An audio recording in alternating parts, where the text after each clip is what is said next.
Yeah. And like a sucker, you going, damn. Different word, abuser, rapper. What is it? That's how I have to look it up. Yeah, Dion. He was abusing Gina. I'm down. Gina talk. That nigga came, yo. That nigga had the giant sunglasses on, yo. She looked like You're not gonna cry joints. Them shits was she like one of them hot girl summer hoes, yo. Them shits was like all right, yeah. Can you start this shit? What? Yo, you know them niggas come back and they hold glass and be like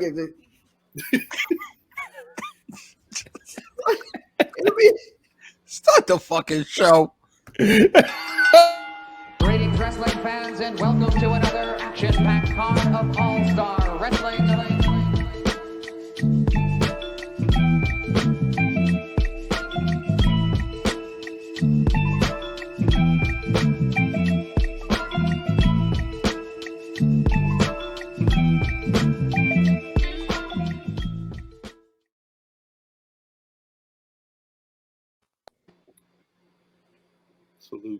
Salute to all y'all. Shit. Happy holidays. From the niggas who are back. Yo, and you fucking up the Patreon already? You fucking up the money this early? Niggas is black. Nah, not Chris Brown threw the money out. So I mean we Gucci Poochie, right? As always, it's the Black Wrestling Podcast, giving y'all wrestling from a nigga perspective. It's your boy Cal, representing rockthedub.com, but you already knew that. The squad is on the line and on the YouTube if y'all watching there. Say what's good to the people, y'all. Your IlFam798 social media choice, aka Don Anderson, the podcast, and Captain Brewer, Battle, Brew Diamond, Phillips, Sticky the Dragon, Steve Pachi, and Bob, God's favorite podcaster. Micro Machine Man. You can tell we recorded earlier than usual because he got that shit off.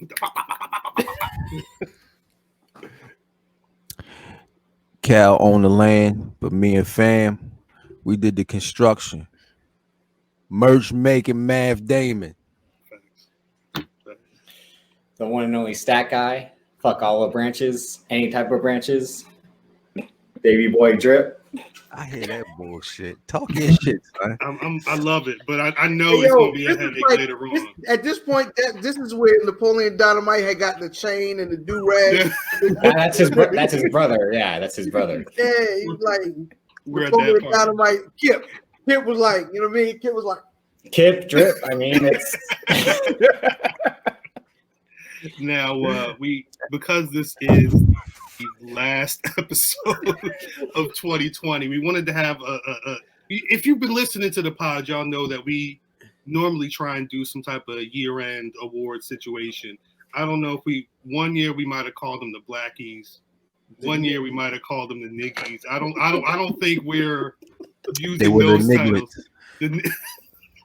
Jesus Christ. Ain't that what Corbin Bernstein called the dolls in Tales from the Hood? You little nigglets. Nigglets, yeah. Little nigglets. Terrible.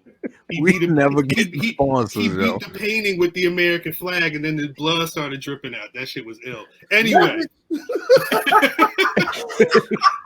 That's besides the point. We wanted to have, some special guests on the podcast. We do have a very special guest. Now, I want to say Mr. Brian H. Waters. I don't want it's funny, like we were already forward progressing, and then one day Mr. Brian H. Waters said, yo, I need y'all to, we want to have y'all on. You want to talk about, the BRP 50 and all this stuff. And we were like, cool.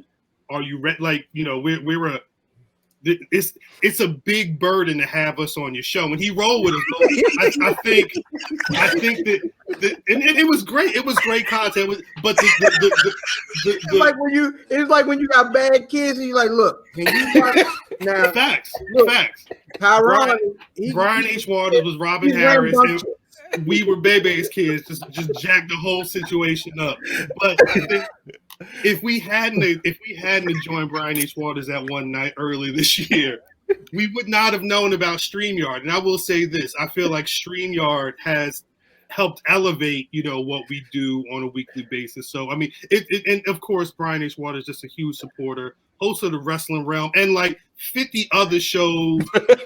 He be on the field. He be at, like, this man is doing damn near everything. I mean, am I lying? Am I lying? Yo, I was just talking to Brian H. Waters maybe last week or the week before, and I was like, "Hey, yo, Brian H. Waters, why did you stop? You gave us StreamYard, and you got off like, no, not them. Yo, Niggas hold came on. to town. He said, Hold on, before we go any further, do you recall the conversation we had before we were on Wrestling Wrealm?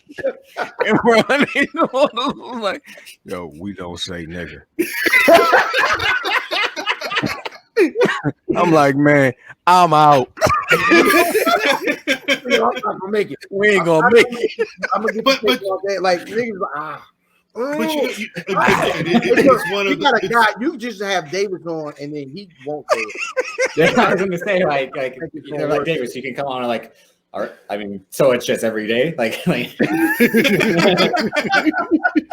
But again, I knew this was gonna come up. Yeah, that rule on our show, but it only applies to one nigga. So it's just every day is fucking hilarious.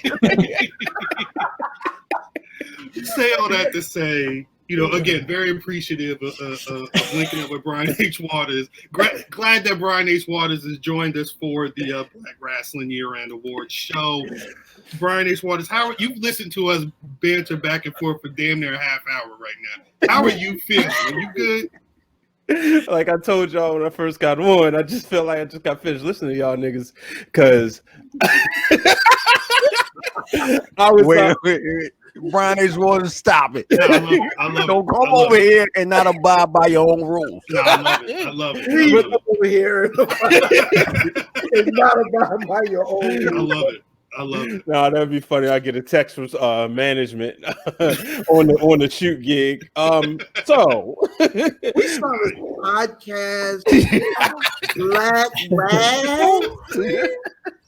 Yeah. But like I said, it's just sometimes I be listening while I'm driving, and I'm like, yo, I can't laugh this hard. I might have an accident. Like it's always funny, and so I'm happy to be here. Like the other day, it was a couple weeks ago, I was putting together a TV stand, and I had y'all on the YouTube in the background, and I almost messed up one of the parts. Oh shit would have fell down. Yeah, fucking with us. Fuck, now baby ain't got no TV. That nigga listening to us would have stood up with a bassinet. Nigga, this ain't what So yeah, I'm happy to be here, man. It's always fun. And you recently did your year in 2020 show as well, right? Yeah, I did that the other night. Just talking about the year. So I said afterwards, y'all, this is it. Y'all the last show. I'm taking a break. I'm still doing. I got a media show with my my NABJ, National Association of Black Journalists crew, the Media Mavens. But after that, I'm taking a break for about a month because this has been a rough year. It's been a rough year. It's been a rough year to be working consistently on, again, not just one show, but multiple shows balanced with the job. Because, I mean, you've been out in the field. You really been out here. Yeah, I got a game tomorrow. Sunday. But it's a little extra stocking stuff money. I got, a wife and 2 kids. So shout out to them who always, supportive, and my daughter ain't run down here yet. Daddy, can I play the game? Let's see. Don't be listening to these niggas. Earmuffs, baby. Earmuffs. Come on, girl, you gotta get out of here. We wild. They tripping. Niggas tripping. All right. So, but yeah, and like we do. And shouts out to this. The other thing too, because I forgot to mention, and because the homegirl isn't here. If it wasn't for Brian H. Waters, I don't know if we would have been able to link up with Britt Waters, his sister. She tried to say y'all wasn't related, but I don't know if I believe it. I don't believe that shit. Once y'all started rocking with the title, The Bloodline, I mean, there's no way you can tell me y'all not related. Hey, the investigation's still pending. You waiting for the 23andMe results to come back. Hey, yo. I mean, I'm just saying, how many Waters is there around, and then that both like wrestling. So It's like it's y'all two and Maxine. That's it. Like, that's the bloodline for real. That's the bloodline. they try to reclaiming my child. Maxine, Brian. Because I think Ricky changed. He added an extra T in his name. He didn't want to be a part of He it. trash. He trash. He He said, trash. "Fuck that. I'm not He with always it." been trash. Yeah. Plus, Britt and Brian are like, again, It's like twins. wait, it's like wrestling where it's like, yeah. Yeah. Britt Waters ain't canceled till she knew Drip was on the show. Yo. Oh, He's gonna be. Nah, I'm out. I'm out. Working on the call, and she called her calls to type off. Like you like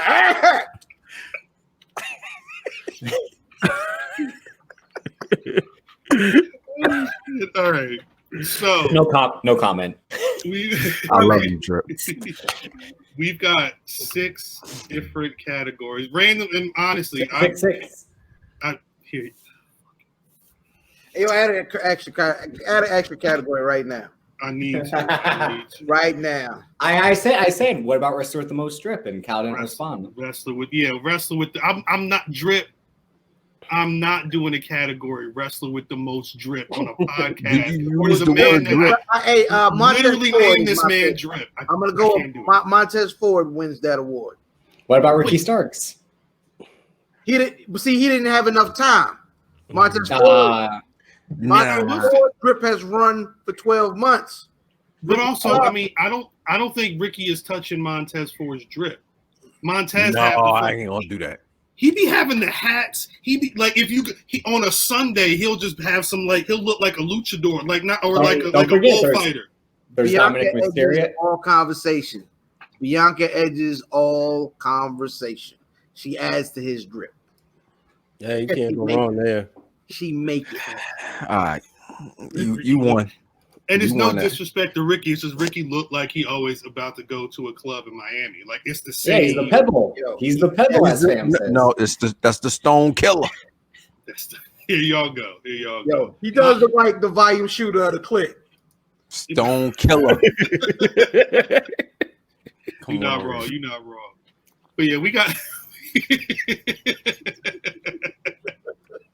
we got 6 categories. I kind of want to go just a.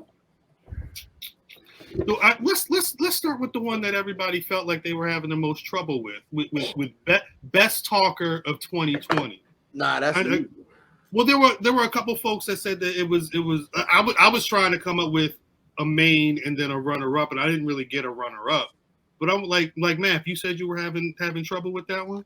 Yeah, I can't come up with a best talk. I'm at a loss for words. That's not bad. That's funny. That's Bars. funny. Mitch. I honestly don't know, yo. Fam, you said it was easy. Who's your best talker of the year? MVP.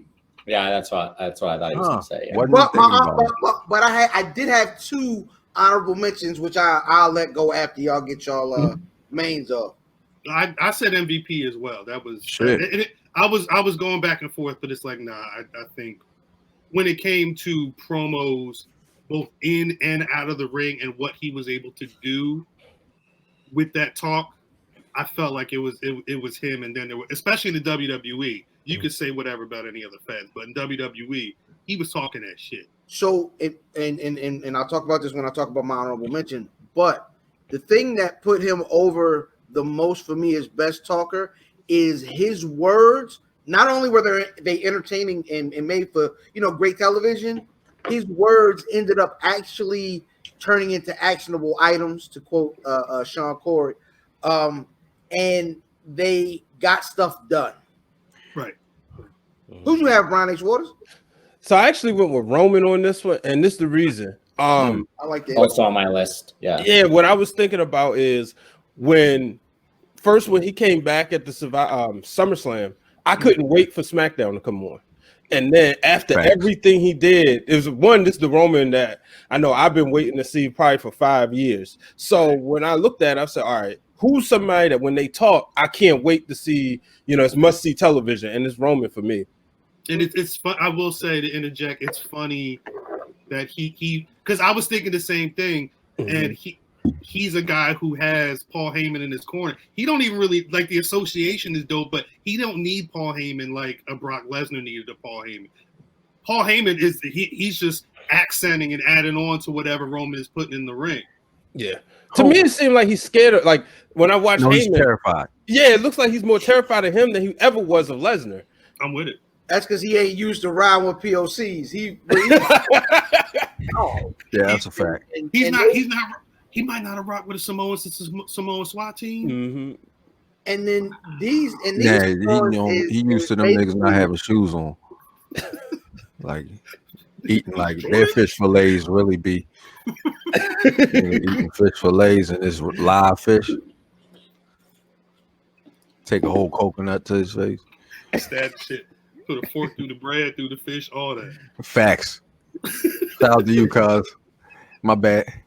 Nigga driving the car barefoot, yo. like Flintstone. Like Flintstone just pedaling that shit. That's a shame. But that's how they did them, though. That's how they did them. They had the no shoes, but they had to tape up their ankles. Yeah, like yeah. But why would you, if you already in a situation like I'm about to wrestle 20 minutes with no shoes on, why would I think you would? Kamala didn't tape up no ankles. Why would I think you cared about that? Are you asking like really? Are you asking this like being serious or like I could probably give like a thoughtful answer. Because there is a thoughtful answer, but it's Kamala was a truck driver named James in real life. These niggas got the I don't wear shoes game out the mud. Facts. Facts. This nigga walked to the arena with no shoes on. Facts. In a dress. When you play like touch football, the other guys who take their shoes off because like that's gonna help them better. Like no, we ain't never played with those shoes. We'll be back in an hour. Play some football and the niggas take off his shoes. I quit. Quit. Out of here. Wait, fam, you said you had a couple of honorable mentions you wanted to bring. So did Drip and yeah, so Matt had nobody, but Drip said MVP. I have MVP and Roman on mine, and I also have Finn Balor. Oh god. NXT Finn Balor's a lot better of a talker than he was previously, especially with the promos in the dark room and the smoke. And also my obscure one was Jay White, just because of New Japan. Again, his promo. Come on. No, like again, he has I'd say like remember when Road Dogg had the whole course of ladies and gentlemen, boys, like and Enzo Mori with when you have like a kind of bit that you always recite, then you can follow that up. Jay White has the thing where he's like breathe in, and then I'm the man who single-handedly sold out Madison Square Garden, like, and then he's able to talk about what happened after the match and things like that. But I think Roman realistically should be an MVP, maybe runner up, just because Roman came back and actually talked how we wanted him to talk and not force fed like the Vince McMahon lines. Shout out to his wife. So facts. One of the reasons why I didn't take Roman is because he came back and it was more than half of the year was gone. That was why I was going back and forth. It was really, I remember early quarantine when MVP really started. I guess it was like maybe a month or so after the Rumble. I don't know what that was. A month or so after the Rumble. His chai latte. Wasn't he in the Rumble? And then he told us he was like didn't sign. Right. Yep. He was in the Rumble, I guess, as a surprise. And I remember the video being, his son was in the crowd, and he wanted to surprise his son with him being in the crowd, seeing him be at the Rumble or whatever. And then I think by the time quarantine hit and they shut everything down, I feel like that's when I started seeing him doing the in-ring interview segments. And then it became I'm associated with Bobby Lashley and then the Hurt Business. And it was him basically talking them into existence. And even they'd be at Outback Steakhouse, wherever they were going after Raw, and he was sitting there cutting legit WWE promos waiting for the food. I don't know. That man is just he's got a gift, and it's good to see him be able to express that at this point in his career. Mm-hmm. But I want to know who Fam's honorable mentions were. So, of course, I mean, the greatest talk of all time. Remember, pre-quarantine, we still had Brock Lesnar. So, Paulie was still moving and shaking. So, Paulie was one of my honorable mentions. And I also had Sister Thea Trinidad because she put in a great deal of work for Andrade and them niggas, you know what I'm saying? Especially during quarantine TV. When it was no crowd and it was that weird, no audience, no, you know what I'm saying? She was the best person on commentary for That's a a minute. fact. Yeah. So shout out to her. She definitely did great mic work this year. Like I said, it's math and then it's Fam with some incendiary nonsense on the podcast. I'm not just saying things, but and never mind. Never mind. Let's go. All right, so we did best talker. Let's go tag team of the year. Brian H. Waters. Street Profits. You know, I can't go with nobody else. But just the things that they've been doing, opening at one point having a whole hour segments early in the pandemic. I just think, and then I mean, obviously they're racking up the wins, but when you really just think about carrying the biggest company in wrestling throughout a pandemic, and it's two black dudes, yeah, I gotta go with them. Respect that. How about you, man? Oh, Profits. I'm trying to find motherfuckers off of, you know what I mean, that's not way out there in the spotlight, but I can't. Profits. Yeah, it's definitely Profits. I couldn't. There's no way you. There's no one else. Like this is the reason why I was so angry with that stupid PWI because these niggas is like facts. Well, who? Facts. The predominantly white institution. You know what I'm saying? Well, you know, I said this on my show. If I could say this real quick, when one of them came out with their blacklist, I said the Black Wrestling already did the list. That's the only list that we acknowledge on this show. Y'all already did one. You already got it. It's already done. You already got it. Yeah, and to me, that list was trash. I felt like I think somebody was on there twice. Madden was on there twice. Yeah, there's not just one. Right. It was hard because you had to take the landscape and then really start zooming in and seeing what the names were. Yeah, and they did it during a pandemic where it hasn't been a lot of wrestling, and I know they wasn't putting in you know the type of work that y'all was doing. So listen to the Ricochet and Prince Puma.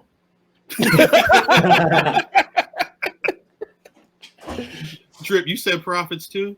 Profits as well. Again, they won the titles pre-quarantine and held them basically the entire time. Granted, they faced Andrade and Angel a lot, but they had the feud with the Viking Raiders, which was, again, very kind of 90s WWF with the skits and all that.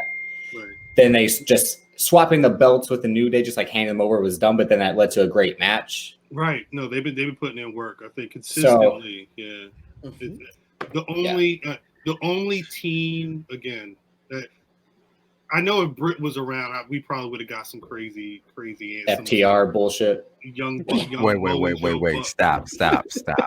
Cash Wheeler. Cash Wheeler. That's his name? Cash and Dash Wheeler. Ren and 10. But I was gonna say is not there. These two. That's not what happened. The only other team, you fucking stupid. The only other team that the only other team that I felt would be in the running, and I actually realized on the white institutions list, they had this team over Street Profits. Was Cero Miedo? Nah, shouts to them. But one of them got injured. But shouts to them. They always put in work. But I was going to say they didn't have enough matches together. They were hurt. And they mostly wrestled as singles wrestlers and all that. So I was gonna say you told me I couldn't throw up gang signs, brother Matt. That wasn't. I'm sorry. It might be. I don't know what that means. Hey, you can cut it out. You cut it out. MS-14. You cut that out. I was gonna say Bailey and Sasha Banks. Role models. But as we discussed on the BRP 200, that they just didn't have enough title defenses, and the reign wasn't that long. Those belts. Yeah, they only had so much competition, but even still, they ran women's wrestling in the WWE for until they broke them up, later on in the year. Just as a tag team dynamic, I really rock with that story. You can also make an argument that the belt's been trashed since they dropped them. I don't understand why. Huh? They were before, like that belt is only a prop in their feud, to be honest. So I don't know if that belt's never not been trashed. Even during their feud, it was only a prop to show them having all the gold. Right. But you know what? They, at least to me, they appreciated being tag team champions. And 100%. So far, maybe the Iconics, but those are only two teams that I actually see appreciating being the tag team champions. But you look at, like, why is Nia Jax and Shayna Baszler tag champs? They should be going after Asuka. They should be trading blows to go after Asuka. You put the belts on Liv Morgan and Ruby Riott. Challenge the Street Profits.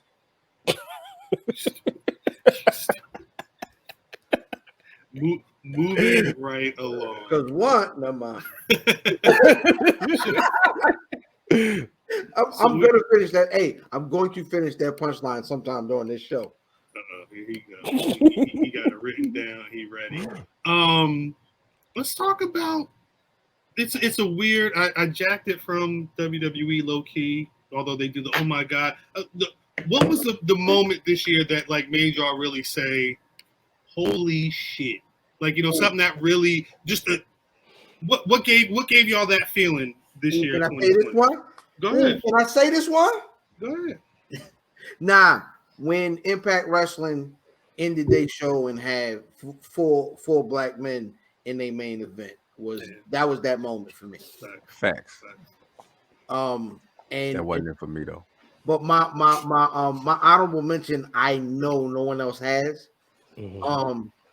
The AEW Stadium Stampede. Oh, yeah, I have that.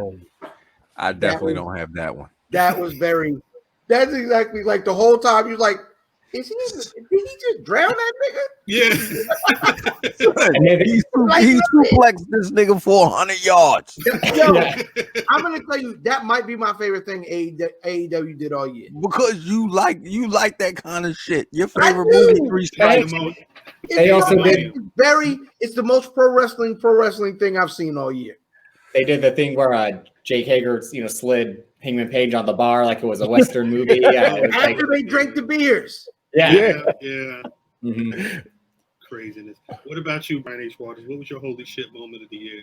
Man, I was struggling with this one because I really was trying not to have an all WWE list, but to me, it was the shenanigans that Cena and Bray Wyatt was doing at WrestleMania, because I was sitting there watching this match and I'm sitting there with my kids watching. I'm like, oh, wait, did he just go into NWO and all the stuff that we have been saying? Or, that was on my list. Yeah, specifically I was like, NWO. Yeah. So that's what made me like, oh, shit. So watching that. So that's what, got the moment for me. I feel you. Drip, you said that was that your runner up or was that your number one? It was a real close to mine. It was a runner up just because then John Cena, that's the closest he'll ever get to being heel. And again, it's him playing off him being Hogan for this generation. Him in jeans is always weird. It's always like, again, a holy shit for that. Like, this man never wears jeans. Wearing pants, yeah. And again, it was a runner up. But I had a few honorable mentions of Dabba-Kato going Bobby Tunde on that guy in Raw Underground. I mean, that was a holy shit moment. Facts. Dabba-Kato. Roman Reigns returning with his new teeth. That was holy shit. Just because, like I didn't expect that. But I think my real holy shit. My real holy shit moment is Seth Rollins. Is Seth Rollins throwing up after taking out Rey Mysterio's eye? That was like, did they actually do that? Like, I'm not the eye, but like Seth Rollins actually doing like the throw up, like, and them showing it. That was like, holy shit. Another honorable mention is the entire Jade Cargill Brandy Rhodes segment. That's How many another holy shit. goddamn honorable mentions you got, Drip? We have a whole You list. gave a top All 5. right, so let me tell you Top five, top five, top five. No. So let me tell folks about the proper decorum for these lists is let everybody get their What does original decorum bars mean? off. What does decorum mean? It means what I'm talking about, nigga. Shut up. Anyway, but no, let everybody get their original bar off before you and you get down to and then This sorry motherfucker ran off 6 lists. The whole list. He write the top 10 for the blog. Yeah, one for you, one for you, one for you. Decorum. Matt, Behaving in good taste and propriety. That's decorum. Merriam-Webster head ass over here. Jesus Christ. New Oxford. This motherfucker here. I don't know who that is. Matt, Oh, you gotta have a top dictionary, not that Oxford nigga. My shit I is don't know nothing ebonics. about that. Hey, Brown H. Waters, if he said Oxford, nigga, we was taking the trip. Y'all Taking a trip to go see Drip, nigga. wildin'. This is the we don't understand Maryland moment of the podcast. And I respect it. That's how it goes. I've been doing it for years now. Y'all, what it is, dummy? It is, dummy. Dummy. I like when dummy. Fuck are you talking about, dummy? Bitch. You's a whore, nigga. You a whole whore, yo. You a whole whore, dummy. I love it. Stupid bitch. Wait, Matt, what's your holy shit moment? I ain't got one, bitch.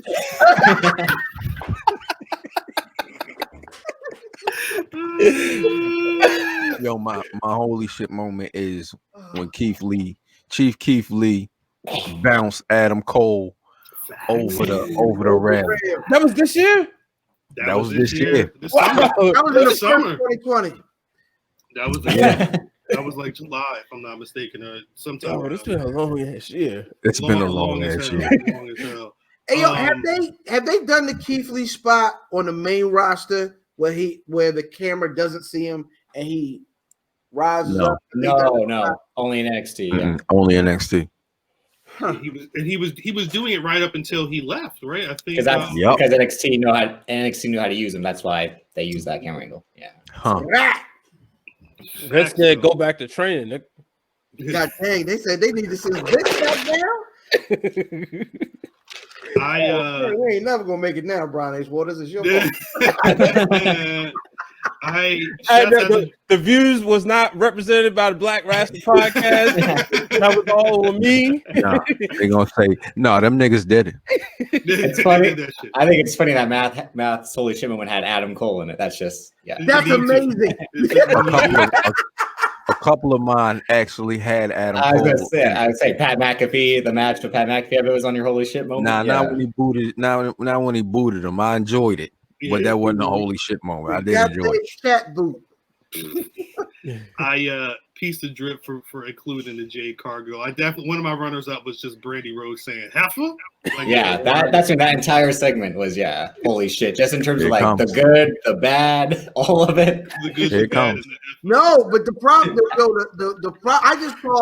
I was just watching that whole thing, like when Jay was talking. It was so cringy the entire time.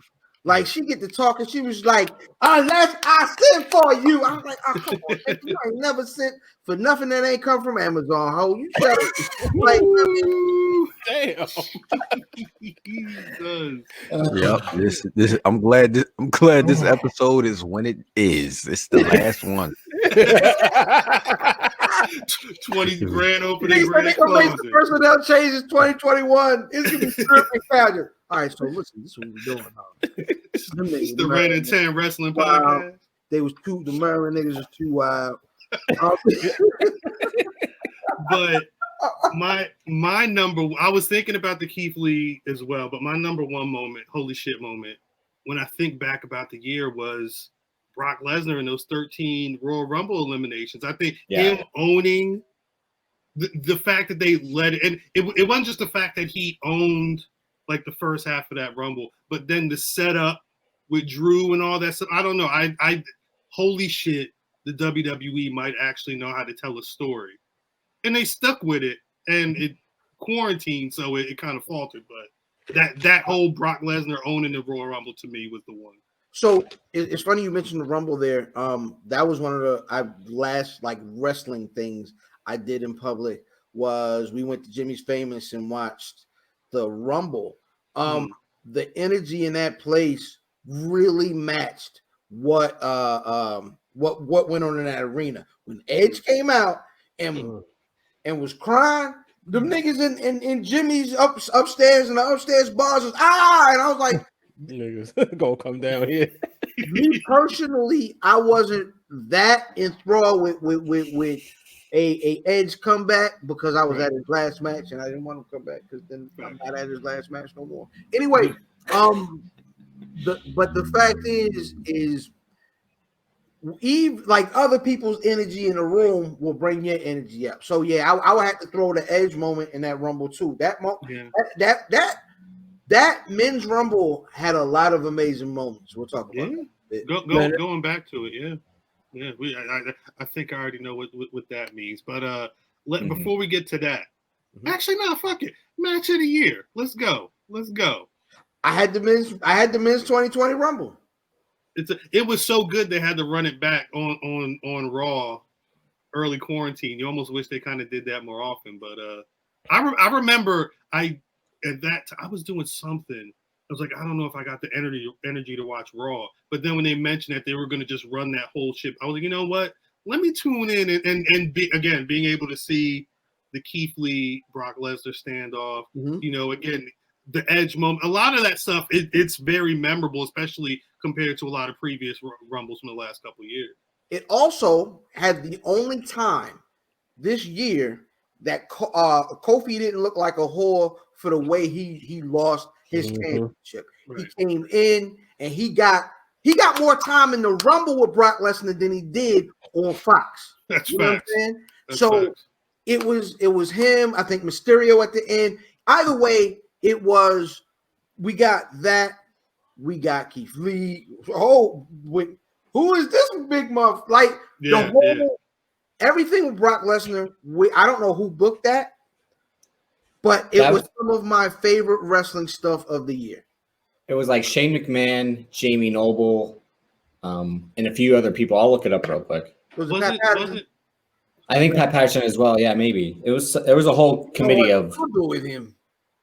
Wasn't Brock Lesnar dancing in the ring too? I forget whose theme music it was. I think it was MVPs. Yeah. No. It was. I thought it was Shelton Benjamin because we was like, oh, that's my boy coming in, and I think when he came in, that's when they like celebrated and he threw him like right out. But MVP, I think he was actually the one actually dancing to was that. Okay. Hey, that started a lot of stuff. Trump dance. That started a lot of stuff. I'm thinking that might be and I've been using this term a bit lately. The goddamn Rumble might be the 1955 Hill Valley of wrestling in 2020.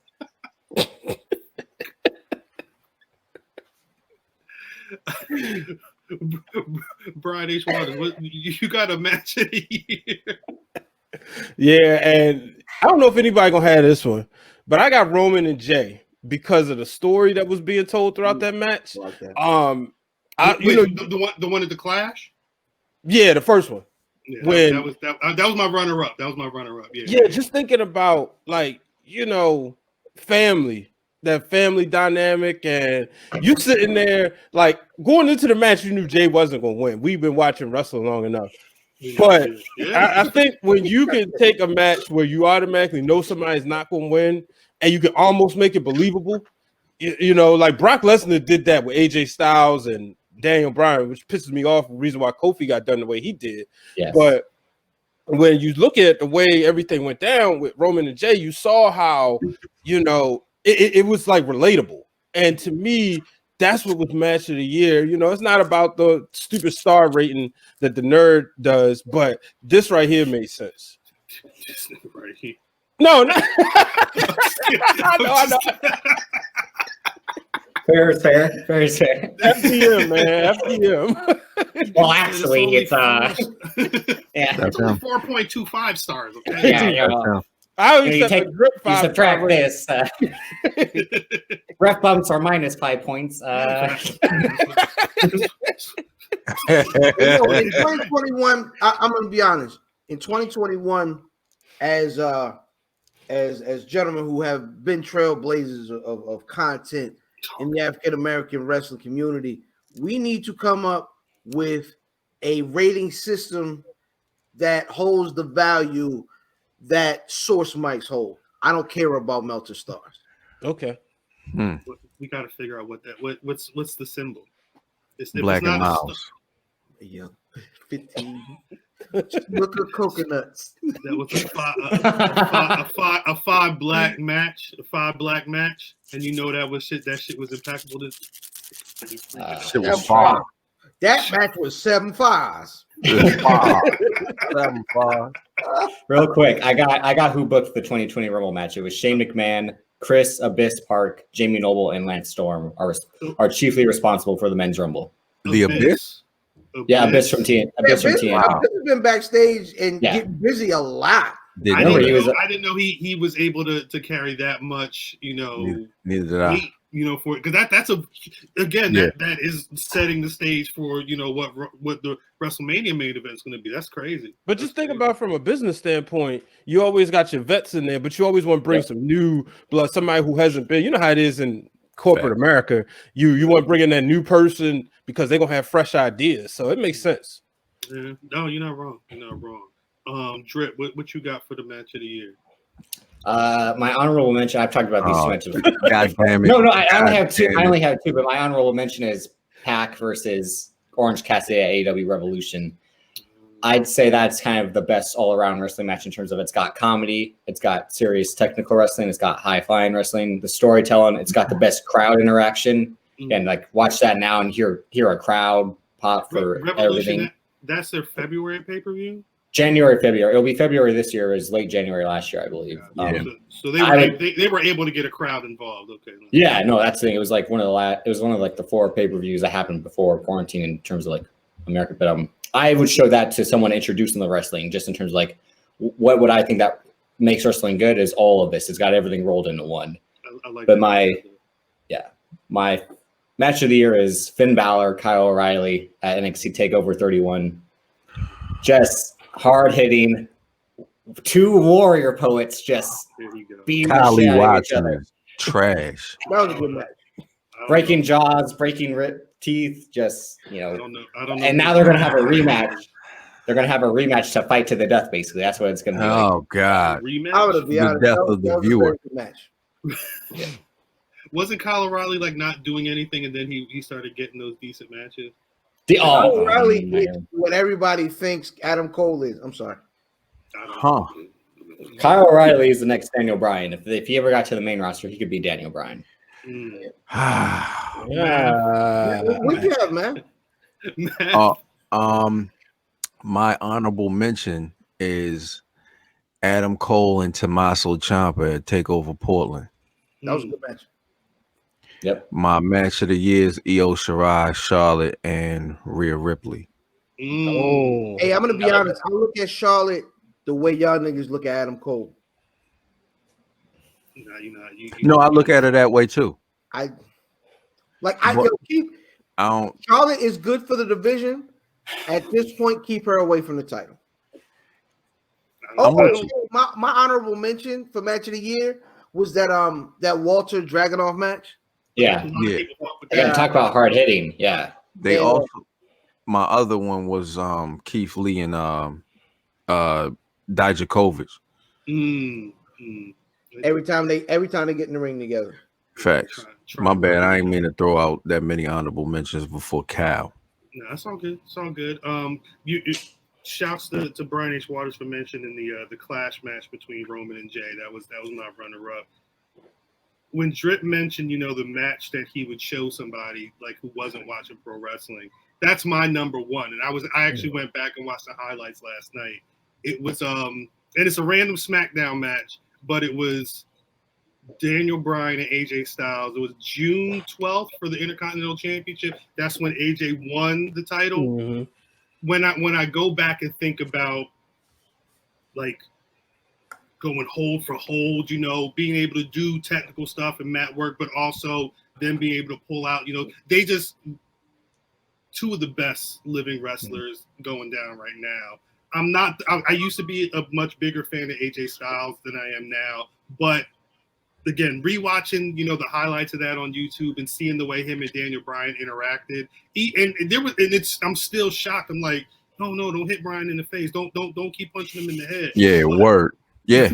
But I mean, they put on there was a lot of holds, there was a lot of working of different limbs, but then they were also able to pull out some dope. I don't know. Those two, and the funniest part that I noticed was this, I believe it was the SmackDown before whatever the pay-per-view was, with the greatest wrestling match. Was it Backlash? Yeah, that was I Backlash. believe it was Backlash. Yeah. And I'm like, y'all about to have the greatest wrestling match of all time, but then these two just put on a match that these other two could only dream of putting on. Yep. Can we be honest about that greatest wrestling match of all time? Of course. It wasn't. It was nowhere near as bad as the internet said it was. It's not good either. It was too long. No. It was not. No. It was good. It was good. It was too long, yo. It was. There's no way it was going to Facts. hold up to the moniker. Mm-hmm. However, the concept of it was very dope, and I keep saying this, and every time WWE does it, they don't get credit for it because it's them. They did something kind of off the beaten path and something out of the realm of what they normally do. So I am not going to slander that match. That match is actually dope. Do y'all think I would have liked it more if they didn't say all that bullcrap beforehand? Because I enjoyed it and I had low expectations. It took me back to Caitlyn versus AJ Lee after I can't remember which two ladies, because on the Knockouts division the week before I put on an incredible match, and we just knew Caitlyn and AJ Lee was like, all right, yeah, they're WWE women, so it's not gonna be that. And then they go out there and put on a hell of a match. Yeah. It wasn't like Fam said, nowhere near AJ and Daniel Bryan, and especially the week before, and that's what made me realize I was like, yeah, they didn't want to put that match on a pay-per-view because it would have made you forget about Edge and Orton, but I thought they did a great job. Yeah. I need to actually run that one back. I remember the most ridiculous thing I heard about it was talking about Dave Meltzer and his ratings earlier. He said he really liked the match, but he didn't want to rate it because it was heavily edited. Because I guess there was that whole thing where they reshot like whatever DDT. the sequence was. Yeah. So, but why do they even know that? You know what I mean? Got hurt during the reshoots. Yeah, that's where he got, because he's been out for it ever since then. I think that whatever the finish was. Yeah, he tore his perineum. Google it. Yeah. No, don't. Yeah, I heard the same thing. No, you didn't. Don't. I Don't do that to yourselves. No, you didn't. You heard it from this nigga right here. That's what you heard it from. I heard the same thing. Cuz he tore his perineum. You heard that shit? Oh, word. That's crazy. I think I saw that on Twitter. He got two up. Got it in a cast. A perineums. Niggas. Perineums is stupid. You. Oh gosh. Terrible. I want to save the best for last. We got two categories. Let's go. We did tag team of the year. Let's go. Hey, before we get into the category, Uh-oh. one looks like a nigga, one is the size of a nigga. Keep going though.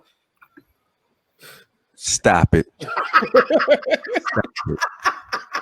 Make sure you cut that part out. He ain't cutting shit. Cut that out. He the one that's gonna edit. Cut that part out. Make sure it's at an hour and I've 2 never been minutes. more proud of anything I've done in podcasting. It's probably 40 minutes of the show, because we probably been here about 40. Cut that. He ain't cutting that. He ain't cutting that. When's the last time you done an edit within the podcast? I have no idea. I haven't had to. It'd be Not shit. never, It'd be, not it'd be never. bullshit that I'm like, yo, how did that make it? Because everything made it. Yeah. Was it said when the red light was on? And yeah. It's on.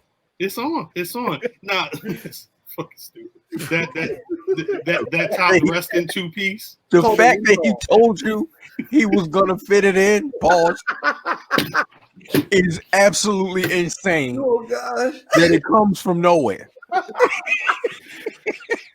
He's a piece of shit. Oh Jesus man. Christ. Let's go wrestler of the year. Which I feel like this was either very easy for somebody, very difficult for somebody because of preferences. Everything is subjective. But I want to go Brian H. Waters. Damn. Ah! It's like when the teacher calls on you, shit. This is gonna be hard. Let's you do it. Who is your wrestler of the year? Man, this pandemic sucks because I feel like I'm limited. But this person shined throughout the pandemic, and really, I'm going with Sasha Banks for her, all the stuff she did. I love then it. Having that crossover appeal. And one of the things that I don't know if a lot of people talk about with that crossover appeal with the movie, she's using, or a TV series, she's using her name. So she's setting herself up. And I know there was a lot of talk about, the third party stuff going on. One of the things I've read in Bret Hart's book that he said by somebody who got the X told him was to make sure you own your name. And that was with the Hitman. Make sure you own the name. And so by her using Mercedes, she's not going to be like The Rock down the line where he tried to go Dwayne Johnson and it don't work. So for her to do all that during the pandemic, win the women's championship, tag team championship, and to be must-see TV, I gotta go with her. Bret Hart was like, you got to use your real name. You can't. It's that I know own your rights to your name. The dude got the X. I didn't even know if I could say his name. So Drip. Biggest Terry is his name. No, not him. The other one. Oh, they co-main evented WrestleMania 1 together. Oh, I got it. Look, I got it. What is it? I got the card that Oh, right. In the care package Roddy from Piper. You guys. Yep. Yeah, the 101 that everybody wants to have restocked for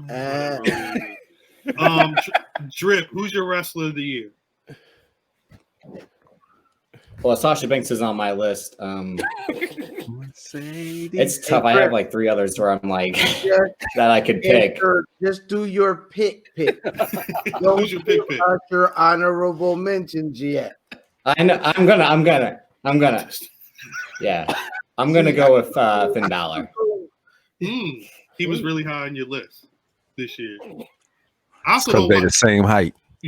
Yeah, I mean, Look, I ain't gonna sit here and listen to all this short slander. I've had enough. I'm sorry. I'm sorry. No, again, I think this version of NXT Finn Balor has been phenomenal. Again, he came back with the hand tattoo on some like I'm here to fuck shit up and like again show you who the Prince is, like Prince Devitt, like that. He brought that energy back to NXT this time around, and he's had great matches at every takeover. Oh, we're gonna say. It looks like you're trying to say something. Where I got a question. When was it that they tried to do the Fatal 4-Way Iron Man match? No. They tried okay. to do that weird rebrand with Finn where he was like all inclusive. I like around WrestleMania 4. They almost tried to tell niggas something about the Prince. Yeah, 34. Like Brian We didn't said, have all the people in New Orleans. Yeah, just 2018. Yeah, they was trying to get that nigga to host Saturday Nights Down the Hippo. That was a very local joke. Big Maryland shit. Yeah, that was like Balor clubs for everyone. I think that's who he is. Is like again, he's an all inclusive guy. I mean,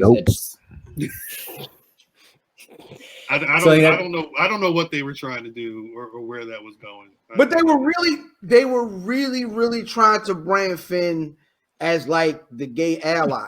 They had the shirts. He had the shirts. Yeah, with the rainbow. He had his logo with the rainbow. I never understood. I guess I understand the why, but like they did it, and then they kind of backed off of it. Yeah, I don't. It's one of those things where I wasn't sure if Finn felt like he was such an ally that he wanted to have, merch that was representative of I think that's what it is. You think he was getting weird DMs or something? I just think he's like when you see him offline, he's kind of like this shy. Again, he's this shy Irish guy who's just like like I enjoy wrestling and like rap music. Again, like he likes Griselda. Yeah, he said like I think it was Colt Cabana's art.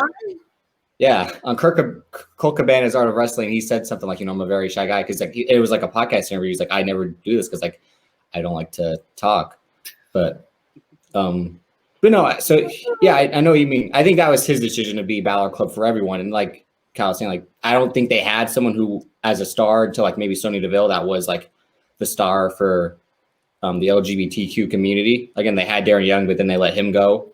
Yeah. So I think that was kind of he's no longer. He left. He saw some pictures of Caleb Braxton, and it changed his life.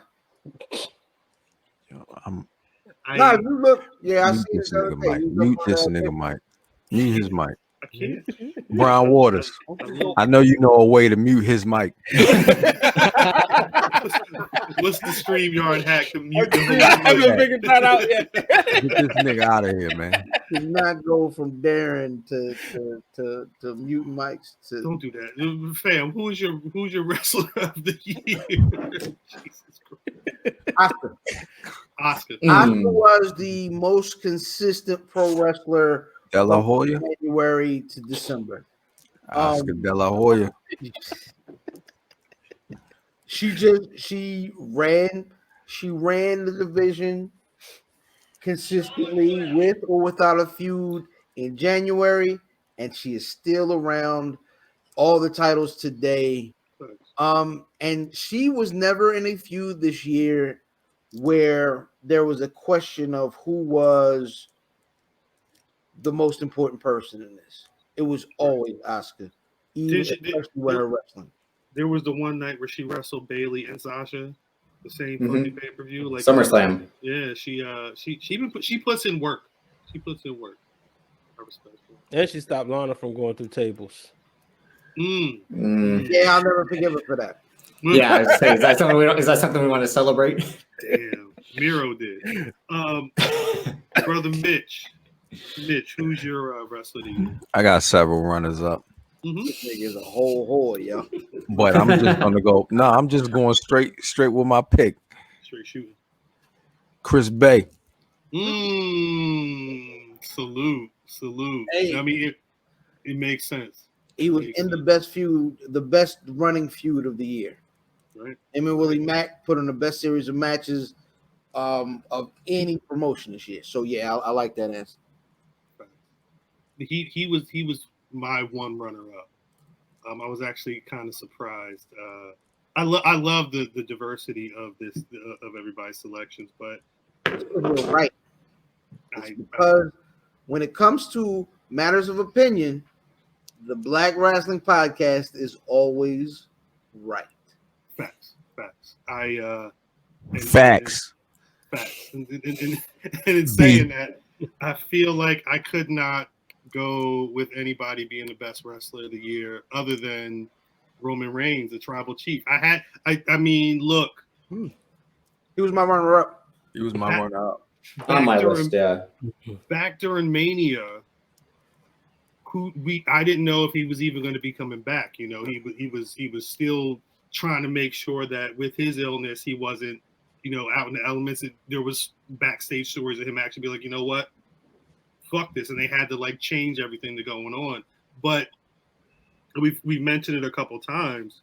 The idea that he made his return midway through the year and became the superstar that everybody thought and wanted him to be, and has continued. Like once he got that belt, that was when the tide shifted, and SmackDown. Brother Fam will let you know, SmackDown was probably the A show when they went to Fox. But once they certified Roman as the guy over there, that's been the appointment television. And Raw's kind of been, well, what's the main event? Cap. I told y'all, nigga. Quick question: do you Yes, sir. think what do you think his heat would look like if it was a live audience? If there wouldn't be heat, it'd be praise. It's Are you sure? Yeah. well, that's the thing with Roman. It's been so difficult for him to get to the level that they want him to be. They realistically, they probably should have tried this heel thing a couple of years ago. You It feel me? wouldn't have got as over though. This was all right. So the stuff that Roman did, where Before you go, do you think he's getting heat? yes, I mean he was Okay. getting heat before, Okay. but He was getting the wrong type of heat before. Though. Yeah, exactly. He was Yeah. getting heat It was- he was getting heat because we hated him. Right. Don't say we. I never hated him. Yeah, same. I Problem forgot y'all is- not smart. I was not a fan of Roman until. Sorry. So the problem is these crowds that hijack these shows and try to tell wrestling niggas, and they be wrong, but like they try to tell the wrestling niggas what to do. Like, yo, sometimes just watch the episode, my nigga. You know what I'm saying? Don't come on and tell us, yeah, well, I want to see Cal. I want to see Cal make jokes. I want to see Math. I don't know, not be offensive. Like, you know what I mean? Like, you can't tell niggas to come in here and play the parts you want niggas to play. Right. Sometimes just watch the show. Right. And with crowds don't allow you to do that a lot of the time, especially with the people who always get a strong reaction. With Roman Reigns, who always gets a strong reaction, he came in, and when this nigga was beating people up his night back, he was talking to them. Yes. And he was like, talk to that nigga Roman. Like, you know what I'm saying? Yeah. That's why he's best talker on the mic, like cutting promos, and then like during the matches. I think he's best talker. Like you got to factor in everything for him being best talker. But like, it's the stuff that he does. Not like, remember when Cena was coming in and at the top of the ramp he'd say something to the camera. Yeah. That's kind of the area where Roman is excelling, where it's not like he's cutting a promo in the ring, but he's just talking specifically to that person. Yeah. And it comes across. It doesn't come across pro wrestling-y. Right. It just comes across as entertaining. Right. What you about And to say? to- Mitch? Oh no, I wasn't gonna say shit. I was think- just leaning in to hear what I you think- were about to say. I think to Fam's point again, why he picked Asuka. If crowds were here, Asuka would again. They fucked her up during promos, like, and she's speaking Japanese, and the crowd does the shitty thing where they're racist to anyone who speaks a foreign language. That's why again, Zelina had to cut promos for Andrade, and that's why Angel can cut his stuff backstage. Is like they try to hijack the show and do that. Would he get? Remember Seth Rollins? They were booing him, and then he becomes the Messiah, and he's able to cut better promos with the no crowds because he's actually going to say what has to be said to further the story. Again, no one's cutting him off when there's no crowd in the audience. And the reason I think to say you get heat, just like with Seth Rollins still in the Monday night, the side thing was going on in the summer with Mysterio and all that. Would he still be getting cheered or booed? Because maybe people want to see him Singapore Kane, Dominic Mysterio, or maybe they would feel bad for Dom. But it's that thing where, as Fam said, the fans hijack the show, and everyone who I think could be considered MVP this year, like Asuka, Io Shirai, I think is another runner-up. She killed it in NXT. Hey, stop running off your list, nigga. No, I'm just saying, like those people, like Roman Reigns, again, like the people who were getting booed or didn't have the time to speak, benefited from that. There not being crowds. Well, and I think again to piggyback on a point that Brian H. Waters made earlier, especially about the Clash. Mm-hmm. The story, the biggest thing with obviously aside from Roman being the personality and the superstar that he is, the story. I don't know what's going on over there, Mitch. I don't know. Yeah, what the fuck is he doing? But the idea, the storyline that is going on between Roman and Jay and the Bloodline and everything going on SmackDown, it's not just at the top of the show. It's not just in the backstage interaction segments or at the end of the show. In the match, it's something that you wouldn't even think about doing it because a crowd would be so loud during a regular, especially like a Royal Rumble or a WrestleMania. You wouldn't be able to have this much back and forth talking, or at least one man beating the hell out of somebody and then yelling at them during the situation.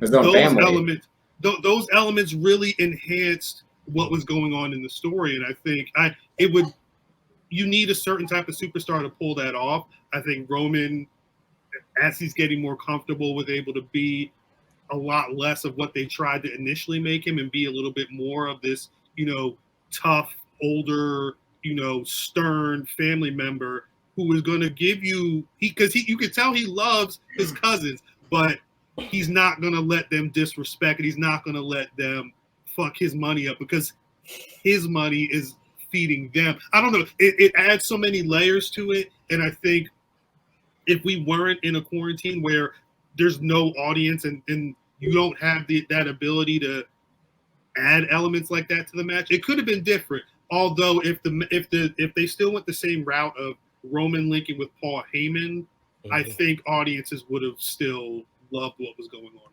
But to the question, what his heat would look like, a lot of stuff you said, I think, obviously I don't think they'll do some of those matches over again, but I think it helps Roman get more comfortable with his character. And, like I said, just to piggyback what you said, like when there is crowds, you'll look for that. You'll look for him talking all this trash to his opponents, yelling at him.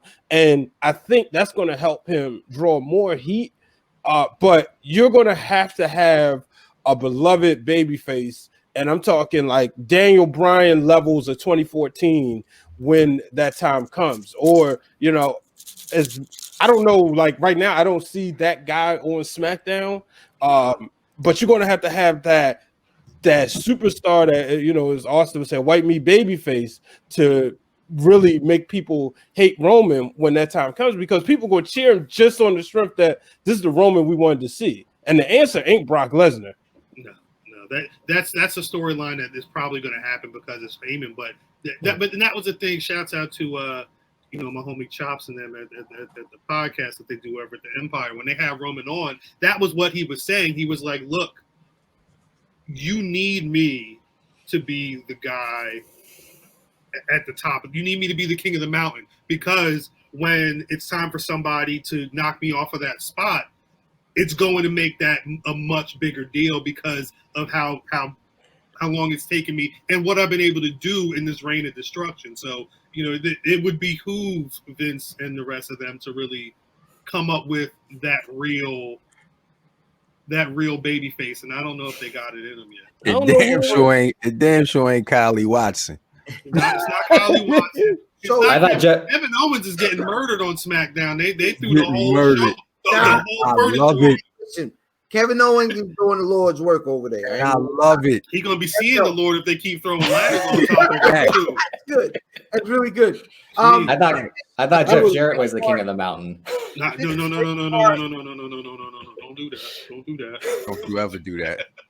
Great part of what Roman Reigns has been doing, right, is the work he's been putting in, and the position he's in is at a place where nobody, not wrestling niggas, are ready to talk about. This nigga is somewhere in between John Cena and Undertaker as far as the roles he's played on television the last 2 years. I mean, I'm sorry, the last like 5 years. And nobody wants to give him that. But no one wants to give Cena the credit for his run because nobody ran on top as long as he did. Nobody. Drip said, "I'm here." Drip's the white guy, but Drip's a fan. But he's nobody looking at it. wants to talk about how important Roman Reigns is. Oh, he's been. No, he hasn't. The quality of life of pro wrestling, like no matter what he's done on the screen, whether it's been Look at his face or whatever, he's giving niggas a reason to care. Sometimes that care comes across as I hate it. Hate. But nobody hates anything that they don't care about. I think you might be the oldest nigga ever. So this is my question to you. Have you seen your mother? Guido? I'm on my way. I'm on my way. I'm pulling up. I'm on my way, Nick. Have you seen this level of a heel before? Like a Roman? Yeah, because he's like, I have never seen, I don't recall outside of Hollywood, the level of heel where you want this nigga to lose. Like you really want him to lose. I don't think people like the want him to lose. highest level of heel. No, I think you might be wrong, Drip. It's gonna get, we haven't got to the point where it's like nuclear.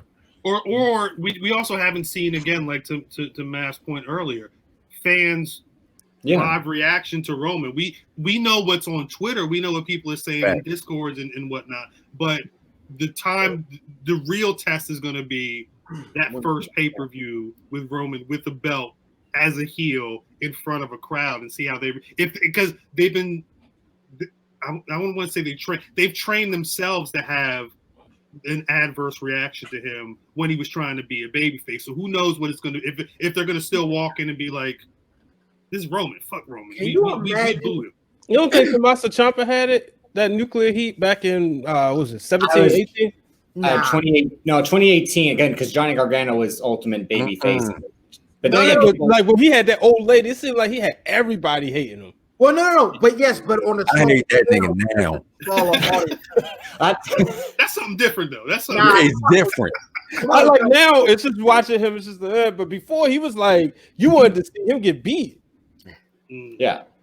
Well, let me say this to Brian. So, Brian, did you like Roman Reigns like post Shield until now? Were you a fan of like Ultimate Up and down? I didn't like all the stuff he was getting, but because I didn't want to see Lesnar with the belt, I think the first time I liked him was when he beat Sheamus after Survivor Series. That was when all right, come on, but he was never like my guy.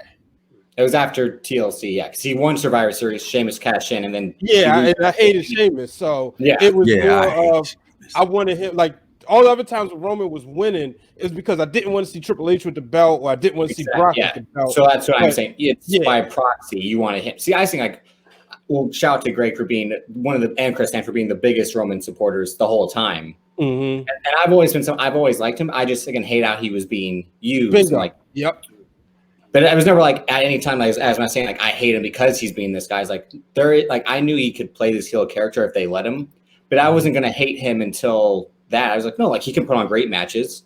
It's not his fault. He's still got the Shield look and has, Vince McMahon's in love with him. It's like I'm not gonna hate him just for that. He wasn't great, Drip. Shit, man. I'm not saying he wasn't great. No, but he was really good. He was really good. He wasn't great. He wasn't great, Drip. This nigga is great. Now, he's great. Mm-hmm. Great to the point where I feel bad for Jey Uso. That's fact. Like I mentioned the other day when they was in the tag team match, he said, "You get out the ring. I'm winning this match. This is my time. This is my show." I feel bad for him. Then he said, "You know what?" He laid out, get on that top rope and do that splash. He does it on a chair. He does the splash, and then Roman picked up another chair, beat that man and down, beat him with it. That's right, because they probably used to beat Roman ass when they was younger. Like two of them, he's like, I've seen this before. Like I've seen this in action, in live action. Like I've seen this toxicity before. This is why I'm like, yo. Yeah. You see what I'm saying? Like, yo. Like I was sitting there like, yo, Roman getting them back. And they probably Math was a cousin that they was choke slamming off the top. My cousin Ronnie, we were the one we would test out all the. Hey, look, I gotta say, my closest cousins are twins, so this is real shit. You get beat on. So that's why he really is Roman Reigns. Look, you give me the book. You give me the book. I'm booking me to go over. They gonna listen to me. Damn it. See? That Clash match was like manifestation of destiny. You said, son. When I see, I'm like, yo, I hope he don't beat on Jey Uso today. That's what I'm saying. Like last night, I'm like, yo, I hope he don't beat him today. Please don't do nothing to anger this nigga. You beatboxing on his door. You beating on his door. He gonna beat your ass. They was like, I said, "Oh no, they're gonna kill you." I mean, and you saw it coming the first time, like Roman's sitting there, and then Jay sitting on top of the couch and doing all that, and you like, man, he's gonna kill you. He's going to murder you, and you're going to help it. You're going to allow him to do this. That has never happened before, Drip. That's what I'm saying, Drip. That has never happened. So you have people who have been through shit like that in real life that hates this nigga. Yo, what do you mean? Like, I mean, like, isn't the Owen Hart, Bret Hart thing similar? I mean, or is that because it's brother? No, it was different because I kicked your leg from under your leg like that. But the thing is, Jay would have to stand his ground more often. The thing with the key to this is Jay's like, damn, he's right. Yeah, it sucks. Right, and I'm gonna get beat up, but again, yeah, it was who is you? Who am I? Like which one are you? when for any other brother matchup in wrestling, because it's real family shit, especially if you're the person who is perceived to be like the breadwinner of the family. Like this, I work, all right, and I imagine there's people in my family who think I'm a lot more well off than whatever I am. Cow at the head of the table.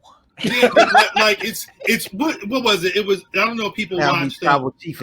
If people haven't watched Lil Rel's his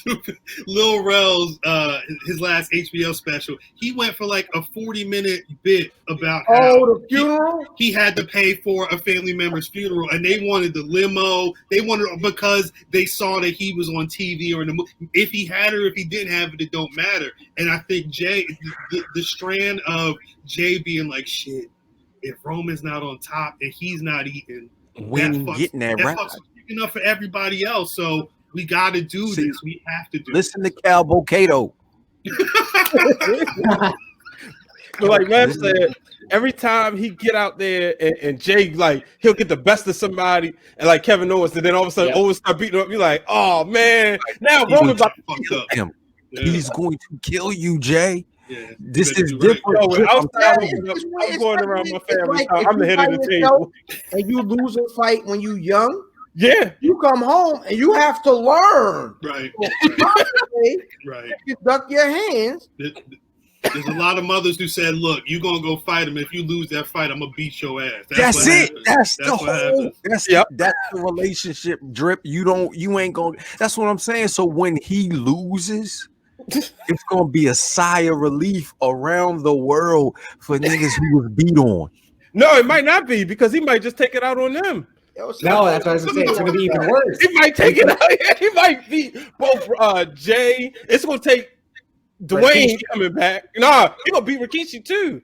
He's gonna beat all of them. He's gonna beat them. I so much during that Undertaker weekend. He's gonna go to the graveyard and I really wanted down. Yeah, I really wanted, because Rikishi was in town, go ahead and let Roman beat that nigga daddy up too. Like, yeah. Like, go ahead and be like, yo, look, he's toxic. I get it for you. He's toxic. Look, see, this is what I had to deal with. Listen, see. Like drinking. You gotta set the table, baby. Give me this Big Mac, nigga. Do this because I love you. That was it. That was it right there. Yeah. Do this because I love you. Because I love you, nigga. One tear came down my face. Which, you know what though? I'm gonna be honest. It really sets the table for Rock Roman in 2022. And not 21 on Mars. Because he has to win that one. He's going to beat The Rock. And then that's when all hell is gonna break loose. When Roman Reigns beats The Rock, it might make him the GOAT. It's over. They're gonna have to. They're gonna have to do. There's no way you can have The Rock come back and win again, especially if this is a storyline. Unless he's gonna take $7 and Superman punch him with it. That's what's gonna happen. But no, unless you have Rock commit to 2 Manias and had this nigga 1 year come in and say, "You thought, and him show him who's the head of the annual table, and then in year 2, you be like, nah, cuz I am the king. See, I can And see he that happening. I You can go see do The your Rock. movies. And The Rock I get it. loses. I think The Rock needs to lose. The Rock. If The Rock loses, I think The Rock wins year 1 and loses year 2. hold on. Do you recall, Drip? You weren't here yet. Brian H. Waters, I'm not sure you were listening yet. Do y'all two recall when I first saw Endgame? Was it Endgame? When the nigga snapped his fingers? Infinity War.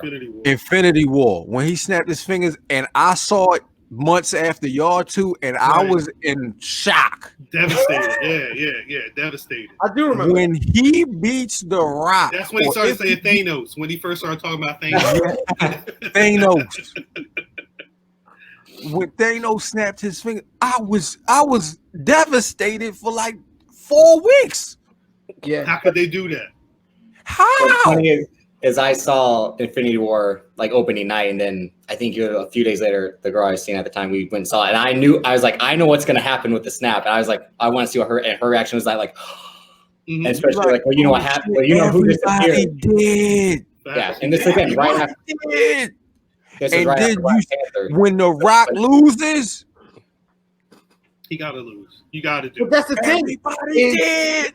If you get Rock Roman, right, that might be the first time you don't know who's going to win. I know who's gonna win. Samoan Thanos. Well, that's the thing. Maybe that's why Roman's got the glove on. That's why he's got the gold glove. He's going to be Thanos. That's what's going to happen. Hey, speaking of gold gloves, I got this record I want to play. I'm out of here. But all right. So hang on. Let's say this instead of back-to-back manias with The Rock. What happens if it's The Rock one year and then Cena the next, or vice versa? And have him just take out all the. Nah, I think you'd already have had to do Cena. I think I would go Cena Rock. He ain't gonna be on top for 3 years, yo. Well, that's the one thing. That's the one. Has been. But not like this. On Roman, he got his Roman back. He gonna use this all the way as long as he can. But remember, the other conversation that's been going on, the rumored WrestleMania is supposed to involve Roman and Brock, and that was the storyline a lot of people were talking about initially. I thought it was Brock. What's Irish? The Irish last. What's the name? Who? The Irish last. Nick Aldis, Math. That's Nick Aldis. Nick Aldis got signed? Nah. Who's now the world champion? Drew McIntyre. Drew McIntyre. Yeah, the Irish. That Nick Aldis. Yeah. So I thought it was Drew. This is Brock, Creator Aldis. I had to speak in Math's language for him to understand. Creator Aldis. I think I remember the one conversation was because, and you guys mentioned it earlier about how Paul seemed scared of Roman, and there was a lot of talk initially was maybe Paul linked with Roman because he knew Roman would get the belt, and he's watching him. Like, you know, what they say, keep your friends close, your enemies closer. He's going to be the one looking at this man and knowing his ins and outs and his weekends or whatever. And then when Brock's ready to come back, Paul says, look, I got all the secrets. You could take this man out. And that, with that being the idea, that's going to be the change to when Roman goes back to being a face after overcoming a Brock. I think you got to keep that in your pocket. I think you got to keep that in your pocket. You need it. You're not wrong, but there's only so much time that this Roman, Brock, Cena, The Rock, like their clock is ticking downward. But you can't wait too long. Especially Cena and The Rock. You know what I'm saying? The snow is definitely receding on his roof, and you know what I'm saying. I think you gotta get Cena out the way first. That's what I'm saying. I believe you do Cena, and then after Cena, like The Rock shows up, and then Rock. You know what I'm saying? I just think about the crossover appeal would be for The Rock and Roman, though, just from like all the TV shows and The Rock going on these talk shows talking about I gotta let people know that I'm the head of the table. I got my little cousin. I would do Rock. I would do Cena Mania. I would do Rock wins at SummerSlam, and then Rock loses at Mania, and then you wait a whole nother. He can't have matches in that time span. He'll tear another fucking abdomen or shoulder. You know that man. That man's so juiced up. He's gonna get in. Yeah. Wait, Drip, or anybody, Cena and the Usos, they've teamed before?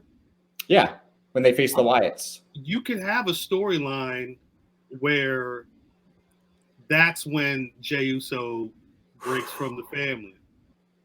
Cena comes back. He wants to really shut Roman up. Jay breaks off, and then Roman beats everybody up at the end of the main. You could do it. This whole talk is taxing on my soul.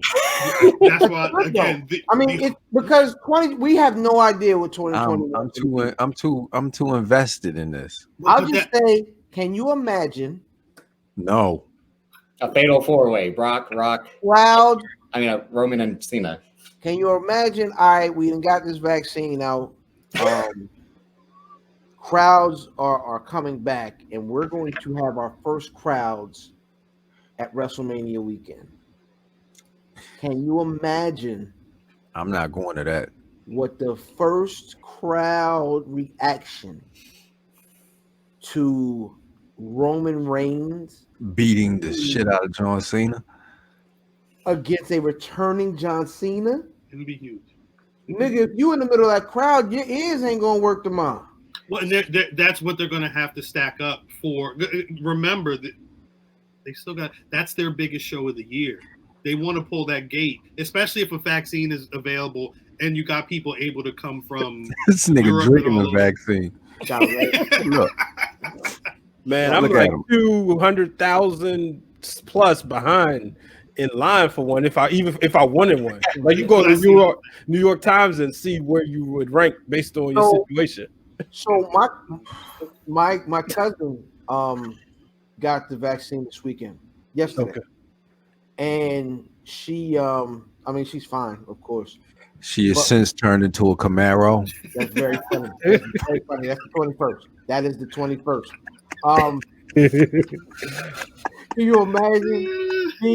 Can you imagine being a black with the vaccine on the 21st, nigga?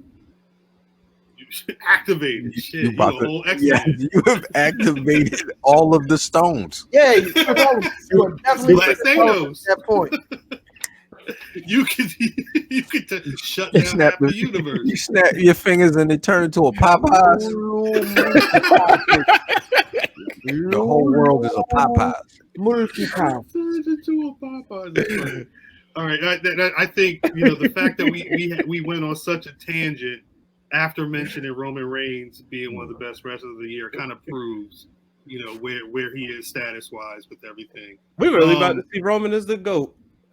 I told you. Listen to this conversation. He needed a heel turn to make this man what Vince has wanted him to be for like the last six years or whatever. Crazy. I guess the only other award we got to go through is promotion of the year. Math. Yo. Who you got? What was the promotion that you thought was the best of 2020? Y'all gonna look at me like I'm crazy. I'm gonna go with shout out to Rich Homie Juice. I'm going with GCW. Wow.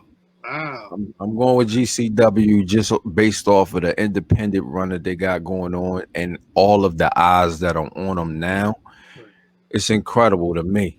They've been able to put in work during the quarantine. They've had they've had a number of different events. I looked it up last night. Yeah, they had like four shows in a row, like in Indiana. I was like promotion. I'm like, there's only really the two. New Japan stopped for a while. Ring of Honor stopped. Impact again. And then I'm like GCW. I'm like they're like Matt just said. Like they're always kind of in the news of what they're doing and the amount of shows they're doing and continuing through the pandemic. Yeah, well, solid cards too. It's not no bullshit. Solid, they've had good talent on an independent level as well as getting some some classic names out there. So yeah, that's that. I respect that. I do respect that. Who you got, Drip? It's mainly because it just kept making waves, whether they be positive or negative. I gotta go with AEW. Surprise. I know. I was like, WWE probably did the year better in terms of how they handled the pandemic. But every week AEW did something that like got more attention, whether it be Le Dinner Debonair, the Brandy J thing, and now Sting. They had Mike Tyson. Every week they did something that's like going to get your attention. They've definitely made sure that it's funny the way people talk about Eric Bischoff and the moves that he made in WCW. Mm-hmm. Cody and company did take a note out of his book, and they made sure to keep people talking about him. Yeah. It's not full page ads in the USA Today, but Shaq being over there and getting water thrown on him, it's a moment. Sting was a big moment. They're suffering the repercussions of stacking a show and then having to get ratings for it a couple weeks later. But that makes sense. That makes sense. Who you got, Brian H. Waters? Man, I'm going with WWE for the simple fact WrestleMania during the pandemic, a 2-night event. I like how they was able to, take lemons and make lemonade, because when you think about having to move that quick, it made sense. Plus, at that time, it was kind of like The Last Dance. We ain't have nothing else really to watch, unless you was watching reruns of sitcoms or something. So they took advantage of not one, but taking 2 nights where they could bring not only wrestling fans, but other fans to their product. And I think maybe with the exception of 2 or 3 matches, the matches were great. And it just made me wonder, what would have WrestleMania been like had they had the Thunderdome? I think it would have been even better. Yeah. Listen, that Thunderdome was a game changer, and I wish they would have figured that out earlier. Mm-hmm. Oh my gosh! Shout out to the NBA. Yeah. That's what they got right there. 100%. Now the NBA is going to try to do what the NFL did, and they're going to kill themselves. And that's what I mean. Like AEW was the first show to have the wrestlers in the crowd, Mm-hmm. and and they did that. That first episode was really well done because they had like interaction with like MJF and Sean Spears were gambling on it, and there was like I like that a lot. That extra element was really well, and that's kind of like the last show where I was like AEW. I think they're doing really well. Then after that, I think they kind of went off the deep end, in my opinion. Just like they had an outbreak because. Somebody had a party. Niggas, they were on the side, and they were all at Daly's or whatever that place. Daly's place, and they were spreading it outside, and mm-hmm. You already got it. They already got it. Fam, who you got as promotion of the year? I'll go WWE with a caveat. SmackDown caveat. People only watch Raw because of muscle memory. SmackDown has had the most must-see pro wrestling in the country. I mean, hands down, as far as on television. So yeah, if you're talking wrestling television, nobody, and the fan means nobody, wants smoke with goddamn SmackDown. That's right. I think, I went WWE as well. My runner-up was AEW, I guess. I really wanted to say Impact, but a black as fuck main event. It's great, but it doesn't overtake having to sit through some of the other stuff that's on there. But again, we just did 20-25 minutes on Roman and the future. You know what I mean? I think, and then when you add in Profits, when you add in Sasha, favorites of mine like Bailey, I think that there's a lot of dope things that they are doing, even though they're the most critiqued because they're the biggest in the game right now. Just amount of the capital and how much they control the whole thing, especially stateside, and even in a time where like you said, Thunderdome was a game changer. That was a huge thing when they finally figured it out. Yeah, the first 2 weeks again with what the fans were doing was not a good look. What it's WWE. This is they have the audience that is going to give the what chant because someone's speaking with an accent, let alone in a different language. It's the lowest common denominator for fandom out there. No disrespect to anybody, but all disrespect for assholes out there. But I don't. It's hard to when you go wins like pros and cons between the WWE itself. There's a lot of stuff that I see that I really did like and enjoy this year. And for I'm not even shading AEW, but I mean, he about to shade AEW. Facts. Dynamite for me wasn't appointment television. I don't know if they've made it to that situation for me personally yet. I'll tune in if they have a good match coming up, and they usually deliver on those good matches. But Can I be honest though? Go ahead. There's no pro wrestling that's appointment television at this point. I even as good as what Roman does, even there's nothing to do on a Friday night. So you watch it? No. But that's the thing. I still have to go back and watch. I usually watch SmackDown. Go back and watch Raw. Go back and watch AEW. Yeah, 2020 has been kind of a year where we figured out that pro wrestling has a lot of issues. Yeah, facts. Pro wrestling as a whole has a lot of issues. The history of pro wrestling has hurt it because because it's been a good old boy thing for so long that it has to do. The one thing that it does the best which is adaptation. Pro wrestling has always been able to kind of change and fit into certain spaces. With what the pandemic has been this year, what everything has been, you've seen it change multiple times with multiple promotions. And a lot of places still haven't figured it out.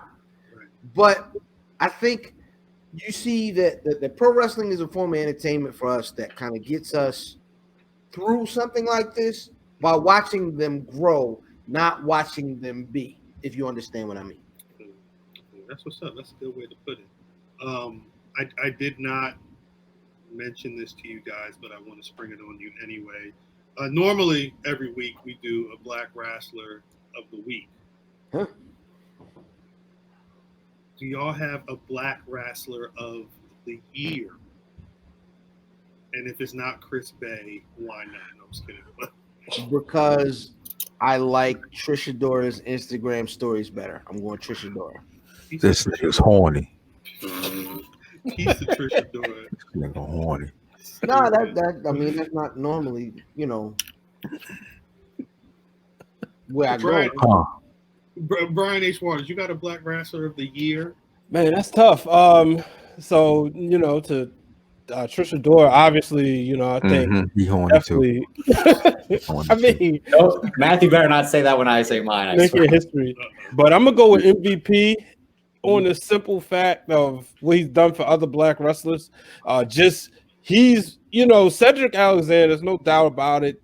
Being in that WWE bubble was faltering, and he's made him Bobby Lashley. He was doing relevant with Leo. Then he kind of, but now having all those guys, and then the Hurt Business as a whole. You got black men in suits. And no offense to the Street Profits, no offense to the New Day, but I think we see on mainstream wrestling television that you have a range of black people. They're not all just one type. You're able to see there's, for the longest time, pro wrestling was you saw, different types of white people, women, black people, Japanese people.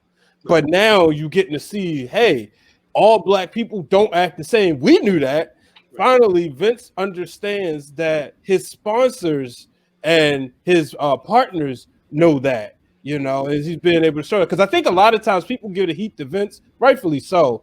But I think he caters to a lot of sponsors because he don't think I could take a guy like a Kofi Kingston and have him in a meeting and say, okay, this is the guy representing my company, and I think that's the thing that people don't look at it. They don't look at he's trying to appease these folks, not realizing, hey, guess what? Other companies are having black people in these boardrooms. So, and that's what I think a guy like MVP represents. Fam, you Trisha Dora is your Black Wrestler of the Year? Yeah, he was serious when he said that. You No, can her carrying that belt, all year, and the kind of being the face of what indie wrestling has been, and she's been in some matches with a lot of the folks that we end up talking to, including Facts. what's blowing the logo, Darius Lockhart. Yeah, you know what I'm saying? Being in matches with company like that, and then even moving forward, what we've seen in the last 2 weeks with you know what I mean, we just saw her and Faye Jackson and a whole bunch of black women wrestlers. There isn't enough, you know what I mean. The complaint this year is black men don't put on for black women. At some point in time, we got to start, and that's where I am. Who you got, man? Who's your black wrestler of the year? Sasha Banks. So I ain't want to pick her because I already picked my wrestler of the year. Nah. Brian H. Waters, if you horny, just this man's calling everyone out. He can't look in the mirror. Right. Oh no, I know. I love Sasha Banks. She's that she is that guy. She's that shit. She's that dude. Yeah, facts. Drip. Who you got? He gonna say Britt Waters. He about to say Britt Waters. This nigga horny. You know what? I'll say. Get me out of here. I'll say Keith Lee. Keith Lee. Yeah, he had a great first half of the year, and the second half was a little rough. But I mean, he's still Keith Lee. So, yeah. Big facts. Super facts. Again, he held North American title and NXT title at the same time. Who'd he beat for that, Drip? Who'd he beat for Adam that? Cole. Adam Cole, baby. Yo, rocked Adam Cole to sleep. And I didn't put this, I haven't said this on the pod, but you look at last week, you know what I'm saying, which would be 2 weeks ago, depending on when you see this. But like last week, the two rumors came out that he had been sent down for retraining, but also he's going to be in the WrestleMania main event. So no matter whatever you think of Keith Lee in the WWE's treatment of Keith Lee, what you do know is he matters. They're invested. Yeah. He got a documentary special, and you can see whether it was done for the cameras or not. Vince was right there with him, trying to pump him up. So Lana got a special too. Let's like, come on, they get specials out to Lana and But I'm saying that's what I said. But Vince was in it and talking. I think they're invested in Lana though. Put him backstage. Vince McMahon is invested in Lana. You got to believe that. Get him out of here. I got some time I want to put in you, girl. Brian H. Waters, get him out of here. I don't have hats. Get him out of here. I gotta go with Chris Bay. I feel like consistently, it's one of those things where it's he's the wrestler of the year, but he's gonna be the wrestler of the future. You can see the love and dedication he has to the sport every time he gets into that ring. And it's not just he's this dude that is all over the ring doing he's flipping, he's doing all these bounces, he's going off the top rope. His selling is amazing. The some of the funniest Chris Bay shit is when Willie Mack, because he'll hit him with that forearm, and then he'll take the still image and put it on Instagram and be like, yo, I turned this man into Beavis or something like that. Because Chris Bay's face would just look so crazy. But, the last month or so with AEW and Impact back and forth, you get the feeling, and you've seen the tide turn. There were probably people in November, they didn't know who the fuck Chris Bay was. And he's been able to perform. He owned the Saturday night. He wrestled for the World Championship in one federation, and then wrestled in the Super J Cup. Literally, in our time watching, like 2 hours late. Like, there's not too many black folk that are able to do that. And he's still young. He's still learning. At some point, one of these federations is gonna have to take the risk and bet on Bay. I tell you who it won't be. It won't be AEW. Can I say something about that though? Because wasn't it was it last year when Cody brought his name up in an interview or something? And I was thinking, okay, well, maybe he might go out and sign him, but it's been disappointing to watch the way AEW been booking their black wrestlers. Yeah, you know, we were talking 2020. Yeah, like we talk about AEW Dark, and I've been looking at it, and I'm like, every time I see, like, I've been seeing guys like, shout out to my boy Bishop King on there, and I get excited when I see him wrestling, but then it's like they're gonna lose. And I've always said, if you're gonna I understand, like, shout out to the Big Gold Belt podcast. The guy said, Jamal was like, it's like AEW is like minor league baseball. You just watch it just to see the future showcase. But I always said, why not take your enhancement talent, put them against each other? That way you don't know. Like, I don't watch AEW Dark a lot of times because I already know who's gonna win. So it's just on for background noise. Like if I'm working and I got the TV on, all right, I'll throw on Dark. Oh, okay, cool. But then you see in, like, with the black wrestlers, you see them going on there, they lose. Then y'all talk all this diversity, especially, their chief branding officer. Who do they lose to, though? The guy who's talking about diversity. You gotta relax. Hold on, Drip. It's coming. But like even on the main show, all the diversity. I was listening to what y'all was saying. It was the middle of the night, but what y'all was saying about Brandy, and I understand that. I understand she don't book the shows, but damn it, if you are the branding officer, why aren't you going to people saying, "Look, give me something to work with. Give me a black superstar that I can take and market."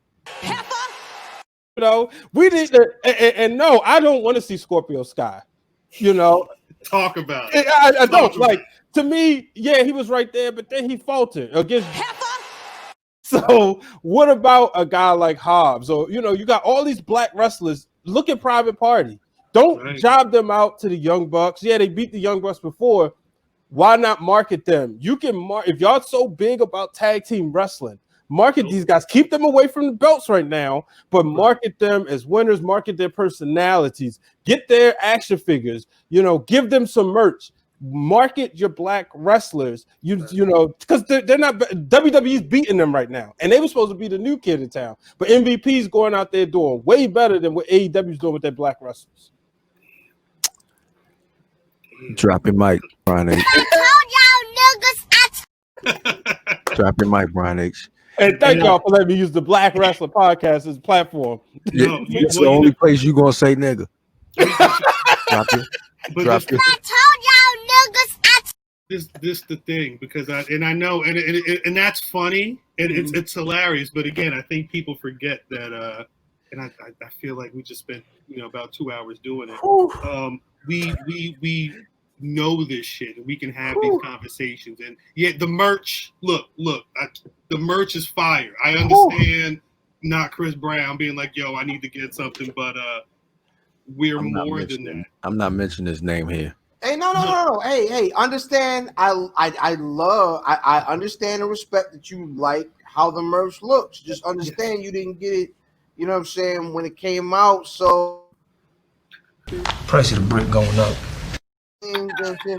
Price of the brick going up, son. But I mentioned all that to say, like, don't forget that we do this too. We can have those conversations. You can watch the YouTube. You can come to the podcast, because 2021, it's we all in. Facts, big facts. Before you go, like, yo, I think it was last week. I don't fucking know. Sometime in this month.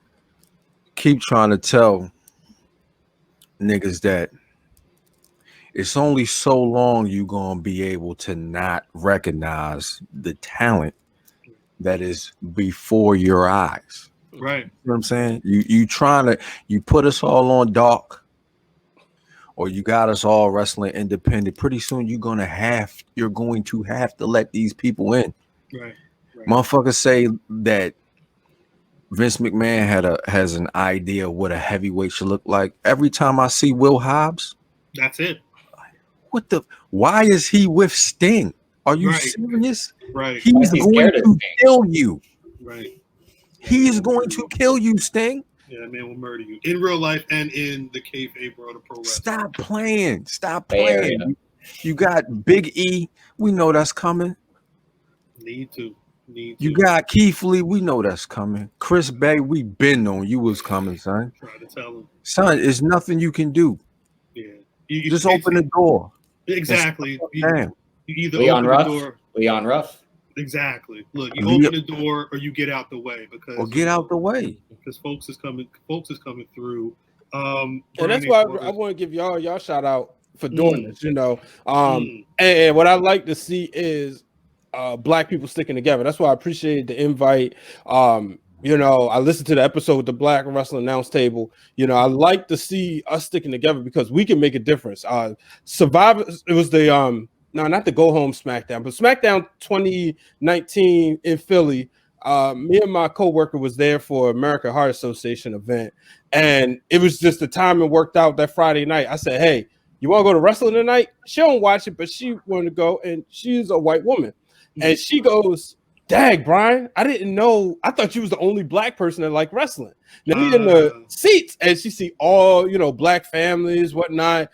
That was the night Mia Yim made her debut, so like she being a friend of mine, I was excited to be there, and I'm like, yeah, like we love wrestling, and that's how it's been, we may have a lot of times, I don't know about y'all, I know in my circles, I may have been amongst the minority of it.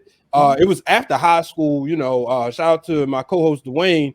We met in college and been tight ever since, but we was able to find other Black wrestling fans at Morgan State, HBCU. So we, and like I said, this platform allows us to elevate those Black superstars. A lot of times I have Amber Rodriguez on my show, and we talk about this. So that's why I want to give you, y'all props, right? While I'm on here, because this is important, and this is what it's going to take to move that needle and get the Black wrestlers over.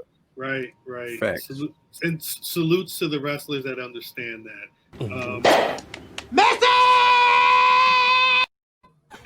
We, I mentioned earlier, started the show talking about, 2020 has been a transformative year for a lot of people. I think for this podcast, we definitely stepped it up a notch, and part of that was because we were able to build with brothers like Brian H. Waters and the Black Announce Table and Public Enemy. A lot of the people who are in our space. Shouts out to Greg.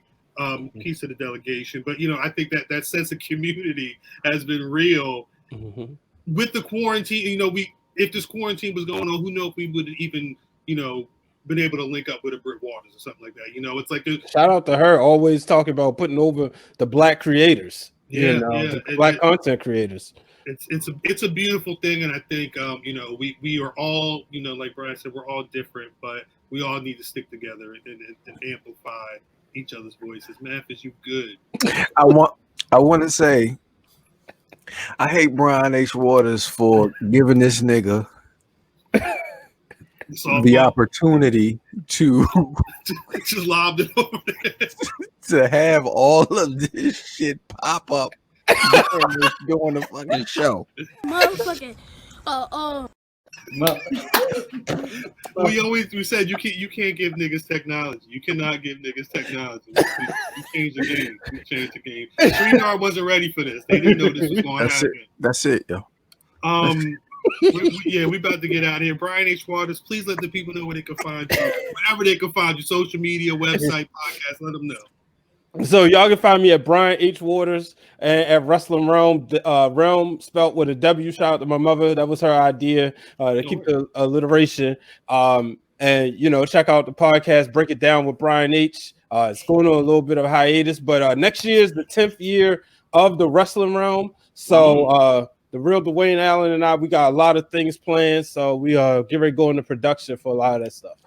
Big things popping. Yeah, for real. Peace to y'all. Appreciate it. Black wrestling folks, where can they find y'all niggas on social media? And Trip. Hey man, Ilfan79, your social media choice, but way more importantly, at Where's Buffy every single weekend. You already know what it is. Math 1854. I want to say peace Brian H. Waters, Wrestling Wrealm. Brian H. Waters really helped us get to the next level. That's real shit in 2020. That's all facts. Yep, shout out. Shout out to Wrestling Wrealm. Hey man, that's Shout out. Clubhouse invite. I'm taking your shout out back, Brian H. Waters. You keep giving this nigga access to shit he ain't supposed to have. Too much technology, yo. It's just a problem. All facts. It's a problem. Shout out to Drip and Banks. Shout out to them. I see them coming up. Facts.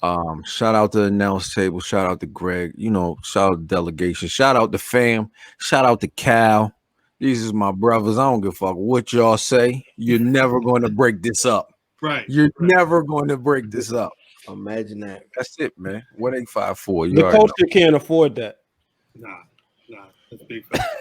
That's why we love you, Brian H. Waters. Even though you're trying to break me and but you trying to break our family up. What I do? And they try to say I break it up. Like they say I was like it's not Davis. It's definitely Brian. You giving this nigga too much access. That's the problem. Y'all talked about it earlier. Gatekeeping. Y'all said it on one of y'all shows. Y'all know I listen. You have a point, Brian. I can't be a gatekeeper. I refuse. You have a point, Brian. Because that's not the way you do things in the business. You don't gatekeep in the business. I don't like Sasha Banks. That's amazing. I'm getting out of here. It's all you, Drip. And Davis, aka Drip, and thanks to Fam, Cal, Math for allowing me to be part of the show. Be the one and only.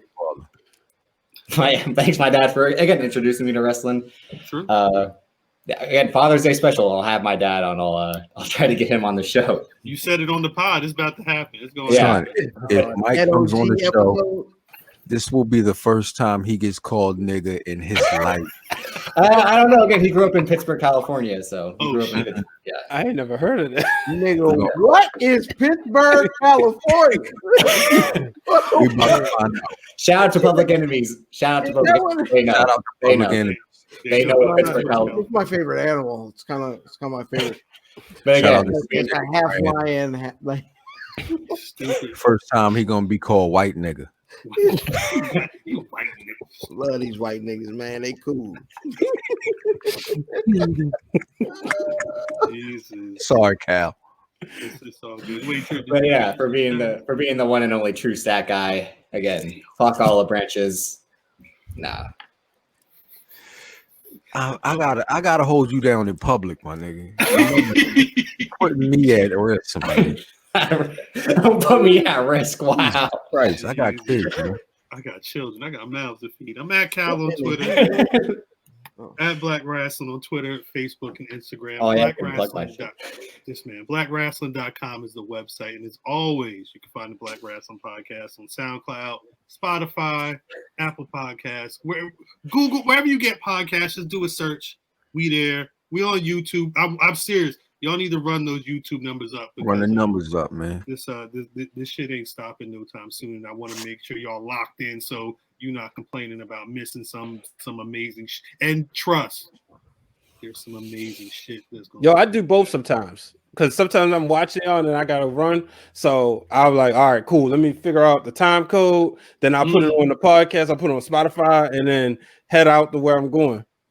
If y'all got a smartphone, listen to Brian H. Waters. Y'all got a smartphone, you can do this stuff. Because the flip side is, all this shit is free. Yeah. It's all free. It is fire content for y'all. Shout out to anybody who's made it. Here you go. That's facts. Fucking pay me. Look, see, that's two different conversations right there. I like the energy. Get him out of here. Those are 2021 conversations. Peace to everybody who made it through 2020. Shouts out to anybody who didn't. One love to y'all.